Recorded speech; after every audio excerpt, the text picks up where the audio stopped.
Vamos conferir agora o que nós estamos prometendo para vocês desde o primeiro segundo dessa edição do WW Especial, que é a reação do público. A tela finalmente está pronta, vamos exibir a vocês a tela.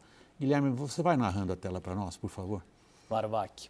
Então, na parte da esquerda, a gente está vendo o que a gente chama de volume de menções.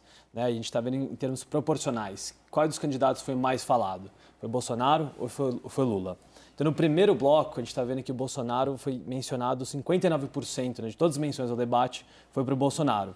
Esse valor foi caindo e ficou ali perto de 50% e 54% no terceiro bloco. Então, o Lula ali é o contrário, né, o oposto sempre do Bolsonaro. E na parte da direita é a parte mais quali, né, o que está sendo falado, se bem ou se mal. Então, essa é a parte mais da avaliação. Traduza, porque isso é gíria nossa, quali. Quali, é o qualitativo, tem a ver com as qualidades, né? Perfeito, o sentimento, né, positivo ou negativo. E aí dá para ver ali em cima do Bolsonaro, né, a gente vai ter o primeiro, o segundo e o terceiro bloco, e aí o vermelho é o negativo, o azul é o positivo. Então a gente vê que as menções ao Bolsonaro, elas são quase sempre mais negativas, né? No primeiro e no segundo bloco, 61% de negativo, no segundo bloco, 66% de negativo, só que no terceiro bloco, na verdade, o percentual de negativo cai para 49%, justamente onde a gente vê que foi o melhor desempenho dele. Já o Lula fica ali com menos variação, né? Sempre mais negativo, ali com 43 positivo, 57 de negativo, fica muito parecido ali no segundo bloco, e o terceiro sendo o pior bloco dele, né? Só 39 de positivo e 61 de negativo. Raquel, vamos lá, o Felipe já introduziu esse fator que me parece essencial para a gente entender o que aconteceu hoje, que é, digamos, o positivo ou negativo em função dos conteúdos, Raquel. Nossa, para mim isso ficou muito claro, William. No primeiro bloco, acho que os números refletem o conteúdo. O Lula conseguiu encaixar dois conteúdos muito claros. O primeiro foi a pandemia. Ele ficou mais de 10 minutos fazendo o Bolsonaro se defender sobre a pandemia, o que para ele é um tema quase indefensável. O Lula fala do atraso da vacinação, fala dos deboches do presidente durante aquele período. O Bolsonaro tenta emendar e não consegue. É muito difícil para ele achar um discurso nesse tema. E o Lula também consegue, naquele bloco, ampliar um pouco o discurso, quando ele fala de algumas realizações do governo dele. Ele pergunta quantas universidades o Bolsonaro fez. Bolsonaro disse que não fez nenhuma por causa da pandemia, e ele coloca as dele. Até mesmo no tema segurança, ele consegue colocar realizações dele e deixa o Bolsonaro sem resposta. E o conteúdo ali meio que casa um pouco também com o jogo corporal, porque o Lula está muito mais solto e o Bolsonaro muito mais na retranca. No terceiro bloco, a partida se inverte completamente. Nós vamos pegar esses aspectos. Porque aí você tem o tema da corrupção. E aí o Lula fica sem resposta, fica sem reação diante das acusações da Lava Jato.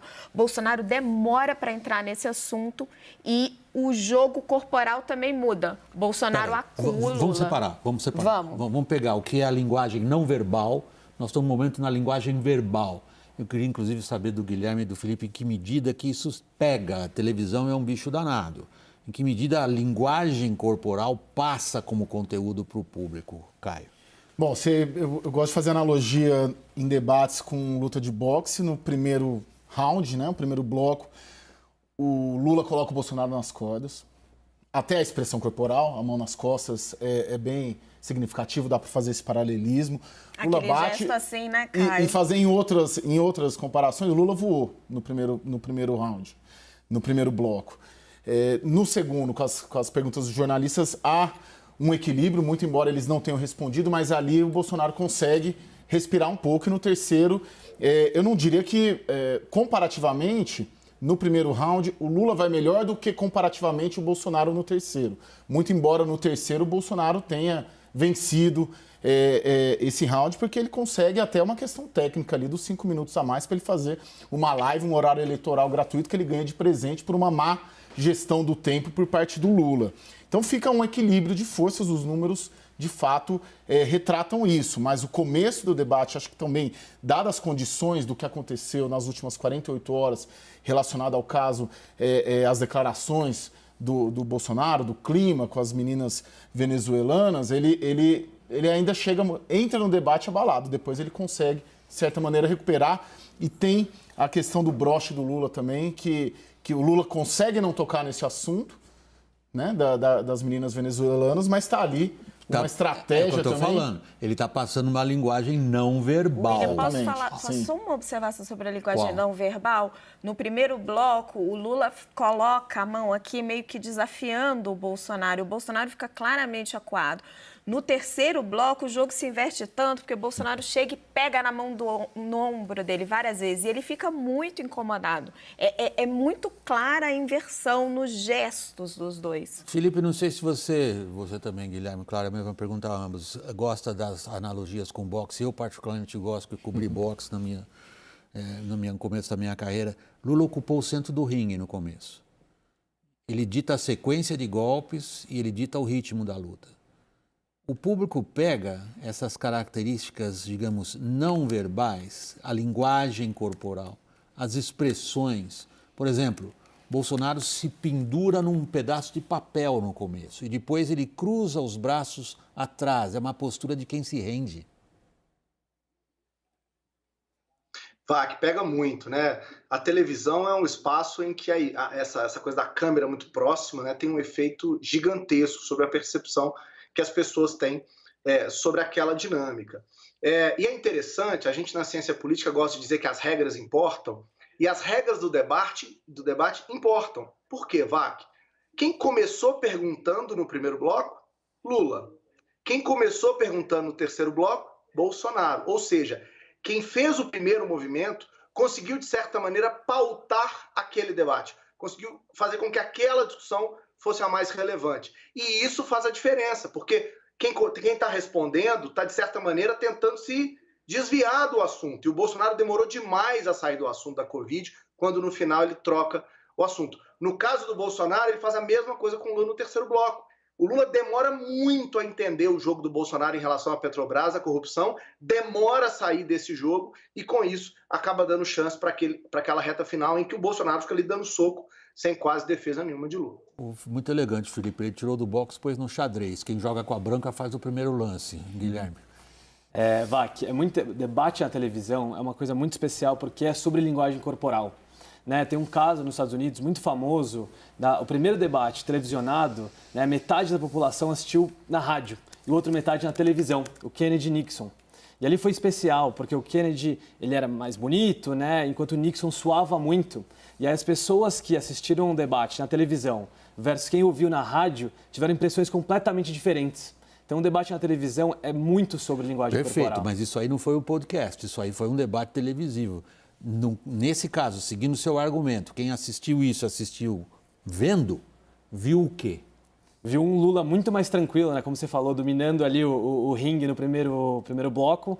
E o segundo, eu fiquei muito impressionado também com a questão do fica do meu lado, né? Chamar o Google ali.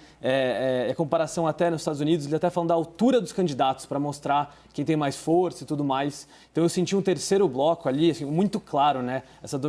Tanto na questão do tempo, mas do espaço, da linguagem corporal. Vi um Bolsonaro muito mais forte no terceiro bloco. Mas para ver como vai reverberar, a gente depois vai ter que avaliar outras coisas quando a gente tiver de posse desses dados. Primeiro, a audiência. A gente sabe que a audiência, no início, é sempre maior. As pessoas vão ficar cansadas, muita gente tem que trabalhar no outro dia, especialmente a população mais pobre. E segundo, nos tempos de hoje, os recortes que vão surgir na internet. E eu acho que os dois tiveram oportunidade de fazer bons recortes para explorar na internet nos próximos dias, cada um no seu campo, com o seu assunto. William, se me autorizar, só queria colocar 7 pontos, assim, bem brevemente. Não, 7 observações. Primeiro, as grades dividindo o público, antes dos bolsonaristas e dos petistas. O broche do Lula, eu acho que é muito interessante enquanto estratégia, porque era um broche com uma margarida, né? Evocando o Dia Nacional de Combate. As pessoas percebem isso? As pessoas comuns? Nos recortes. Em redes, nos recortes, sim. Uma imagem, algum jornalista lá fez, o Carlos Bolsonaro, pedindo para o Bolsonaro fazer a mesma estratégia do Lula de se aproximar para a Câmara. Tem uma imagem do Carlos Bolsonaro fazendo assim para o pai falar perto da Câmara. A forma como o Bolsonaro não cita presidiário e ex-presidiário justamente para não dar direito de resposta pro Lula, em nenhum momento, se a gente comparar com o último debate, que ele cita presidiário, ex-presidiário a todo Se instante. bem que ele concedeu um direito de resposta bizonho para o Lula no terceiro bloco, quando disse que o Lula estava acompanhado de traficantes. Sim. Aquilo dá direito de resposta imediata. Eu já mediei esse tipo de debate. Que foi uma resposta muito ruim do Bolsonaro, né? Elogiando os jornalistas, né? O Bolsonaro. E, claro, a presença do Moro, né? A gente, de alguma maneira, a gente tem que dizer, surpreendentemente, esse retorno, o Moro virando coach. Então, não só a presença do Moro naquelas considerações finais, né, mas a presença do Moro em todos os momentos principais para o Bolsonaro no debate. Porque quando ele vai melhor contra o Lula, que ele fala sobre Petrolão, os dados que ele cita, ele está o tempo todo ecoando a Lava Jato. O Felipe está me pedindo a palavra. Felipe. É porque eu quero, não, desculpa que eu interrompi Raquel, mas é porque eu quero enfatizar o que a Raquel está dizendo. O Moro, para mim, é um personagem fundamental dessa eleição, porque o Moro representa o que, na minha avaliação, vários eleitores fizeram no final do primeiro turno. O Moro era bolsonarista em 2018, briga com o Bolsonaro durante seu governo e, na hora final, na hora H, volta a ser bolsonarista. Houve vários eleitores que votaram em Bolsonaro em 2018, abandonaram o Bolsonaro, ficaram insatisfeitos com o governo por vários motivos, mas na hora H, quando viram a chance de vencer, foram lá e acabaram votando Bolsonaro. Ou seja, trazer o Moro, para o lado naquele momento, Vac, Raquel, Caio e Gui, é exatamente a demonstração de, nosso grupo está junto de novo, vamos derrotar o PT. Já que estamos falando de uma luta de boxe ou de um jogo de xadrez, nós temos que averiguar quem foi mais eficaz na aplicação dos golpes e quem se deu melhor ao se defender. Parece consenso aqui na roda que o primeiro bloco vai por pontos, por boa margem, para o Lula. Ele se sente numa posição psicológica claramente assertiva e incisiva e encurrala o adversário. No terceiro bloco, parece ser consenso aqui também na nossa roda, que o Bolsonaro é capaz de superar o que lhe é um momento claramente adverso no primeiro segmento dessa luta, e ele, psicologicamente, até na presença física dele, ele ganha outra. Ele ganha outra presença física. Eu não sei se isso funciona a favor ou contra, porque ele é muito mais alto, ele é muito mais imponente que o Lula, e ele tenta se aproximar, e há um momento ali de linguagem corporal estranho em debate, porque é tocar o outro. O Lula, com a mão, tira a mão do Bolsonaro, mas está surpreendido por aquilo. Vamos lá. Quem conseguiu dar os melhores golpes, Guilherme? Para mim, justamente porque o Felipe disse, né, pensando nos cortes, que o debate terminou agora, mas vai continuar nas redes sociais, depois na televisão. Me parece que essa busca do eleitor, né, do antipetismo, o Bolsonaro vai ser bem sucedido nesse caso, justamente por ter o Moro. A gente teve nas pesquisas o Moro chegando a quase 10% de intenção de voto. Então, essa volta do Moro é justamente essa volta, né, do eleitorado aqui em São Paulo, no Paraná, no Mato Grosso do Sul, onde a senadora Simone Tebet, enfim, vem, né? Então, tem muito voto ali. Eu acho que nesse jogo o presidente Bolsonaro pode ganhar votos. Porque é o seguinte, o que o Bolsonaro precisa fazer para virar essa eleição? Ele precisa recuperar os eleitores arrependidos. Os eleitores que votaram nele em 2018 e desistiram por vários motivos. Pandemia, orçamento secreto. E aqueles eleitores que não votaram, que votaram com ele porque eram contra o PT. Então, o Moro é a representação desse eleitor, como disse o Felipe. E ele está ali para isso. Ele está cumprindo um papel crucial para o Bolsonaro neste momento, que é trazer esse eleitor de 2018 de volta. Eu só penso que a Lava Jato acabou nesse governo. Eu não sei até que ponto a figura do Moro ao lado do Bolsonaro, ela não é facilmente contrastada com o fim da operação da Lava Jato. Mas como é que o Lula vai encampar isso, Só um minutinho. Você contrasta com... Qual foi a última operação da Lava Jato? Qual foi? Quando foi? Alguém lembra? Muito provavelmente antes da eleição do Bolsonaro. Sim, mas porque qual é o discurso todas as forças-tarefas acabaram. Deixa eu ver se eu entendi teu argumento. Você está dizendo que a presença do Moro não ajuda tanto assim? Eu estou dizendo que a presença do Moro ela é facilmente contrastada com o argumento de que a Lava Jato, enquanto operação tal qual nós a conhecemos, acabou nessa quadra. Mas é um argumento que o PT não pode fazer. Como é que o Lula vai fazer isso? Não, quem acabou com a Lava Jato foi você. A Lava Jato é péssima para o Lula. Ele não tem como fazer esse argumento. Deixa eu ver o seu argumento pode estar até correto, só que não é um argumento que o Lula consegue explorar.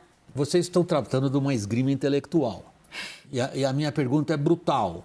É quem acertou melhor a boca do outro. Que vem daí a grande definição de estratégia. Todo mundo tem um plano até levar um soco na boca. A definição é do Mike Tyson, esse entende de soco. Felipe, quem deu os socos mais fortes nessa contenda? Que eu quero, então, comentar duas coisas. Primeiro, o Bolsonaro foi muito competente ao triangular a agenda da pobreza nesse debate. Ele fez questão de tentar desmoralizar o Lula com a agenda do Bolsa Família, do valor do auxílio, do tanto que ele cuidou dos mais pobres, ou seja, ele está fazendo a mesma coisa que o Bill Clinton fez com as reformas na sua primeira campanha, o Tony Blair fez na campanha na Inglaterra. Ou seja, ele está triangulando. E ele está fazendo isso desde que começou o novo Auxílio Brasil. Eu acho que hoje ele conseguiu fazer isso com muita clareza. Mas o Bolsonaro, ao fazer essa triangulação, pisou na bola em alguma coisa que a gente ainda não destacou. E eu acredito, pelos dados que eu estou vendo aqui, que os dados vão chegando, Vac, na plataforma e a gente vai conversando. Okay. Tem um dado que é muito relevante, que é a maneira como o Bolsonaro tratou as pessoas que moram em favelas. A postura do Bolsonaro, associando quase que necessariamente a quem mora em favela a bandido, não está soando bem nas redes sociais. Então, ele deu bons socos na triangulação do auxílio, da agenda da pobreza, mas esse soco da favela foi mal dado. Por outro lado, o Lula conseguiu dar um belo soco na avaliação que eu estou vendo aqui, quando ele diz uma coisa que é inédita na campanha, que é Bolsonaro só falava bem dele quando era deputado. Isso é inédito, ninguém discutiu isso na campanha até aqui, ninguém foi atrás dos registros de como o Bolsonaro se referia a Lula quando deputado. Ali foi muito bem. Mas Lula foi mal quando ele, em um dos socos aqui, quando ele está fazendo uma comparação em relação à corrupção, tentando explicar esse assunto, e isso não ficou bem entendido. Então, tem bons socos dos dois lados, por blocos, mas esse das favelas eu acho que pode ser um tema relevante nos cortes de internet nos próximos dias. O que pareceu a você, Raquel, particularmente bem sucedido no que o Lula fez de ataques ao Bolsonaro e vice-versa? Ataques do Lula ao Bolsonaro e vice-versa. Nós estamos tratando de dois adversários, não vamos falar só de um. Sim, para mim, os melhores ataques do Lula ao Bolsonaro foram a pandemia, em que ele é bem sucedido em aumentar a rejeição do Bolsonaro nesse aspecto. Ele expõe com muita clareza o que foi aquele período, o Bolsonaro fica sem resposta. Ele é bem sucedido ao expor realizações do governo dele e Bolsonaro não consegue contra-atacar, ele não consegue direito... A pergunta das faculdades, por exemplo. Exato, ele não consegue encaixar ali o que foi o governo dele. Eu discordo um pouco do Felipe dessa triangulação da agenda do Bolsa Família. Eu acho que é muito difícil tirar essa marca do Lula e eu acho que ele reage muito bem a essa fala do Bolsonaro, que foi uma fala gratuita do Bolsonaro sobre a questão ali dos moradores da favela do Alemão. O Bolsonaro nem tinha sido sequer questionado sobre isso. Ele gratuitamente fala que o Lula estava ali associado com bandidos e o Lula arremata isso muito bem. Para mim, foram os 3 pontos principais do Lula. Os seus, Caio? Eu concordo super com a Raquel. Eu penso que o Lula, ali no terceiro bloco, ele tem um momento que ele consegue respirar. Se a gente falar de corda, que ele estava apanhando e tudo, quando ele fala do meio ambiente. Porque a sugestão que o Bolsonaro faz de dar o Google, as pessoas dão o Google. E o Google, de fato, você tem as políticas implementadas no primeiro mandato, que era a Marina Silva, a ministra do Meio Ambiente, elas começam a dar resultado a partir de 2006. E tem a menor taxa de desmatamento em 2012, que era no governo Dilma. Então, ali ele consegue dar uma respirada. Agora, sim, tem os 2 pontos fracos dos 2 candidatos. São muito claros. E todos nós sabemos, e a gente fala disso aqui todo dia, praticamente, que é a pandemia para o Bolsonaro. O Lula foi quase que um esporro, né? Deu uma bronca, falou, pô, você foi negligente, você não acreditou no Butantan, você... eu até anotei aqui, passou um carão, né? O famoso passar um carão. Tem outra citação dele que ele diz... Ele foi muito contundente também a formular algumas frases. Por exemplo, me chamou a atenção. Ele vira para o Bolsonaro e diz: você é o rei da estupidez. Sim. Ele coloca enorme ênfase, o Lula, quando ele ataca o Bolsonaro logo na abertura desse combate. E, de fato, me pareceu, o que vocês, estou dando minha opinião, é bem subjetiva, me pareceu bem sucedido ali, em caracterizar o Bolsonaro como alguém capaz de expressar um sentimento em relação às pessoas. Que é algo que me parece que na formação de opinião, digo os nossos dois especialistas aqui, tem sempre um peso muito grande, é o fator emocional.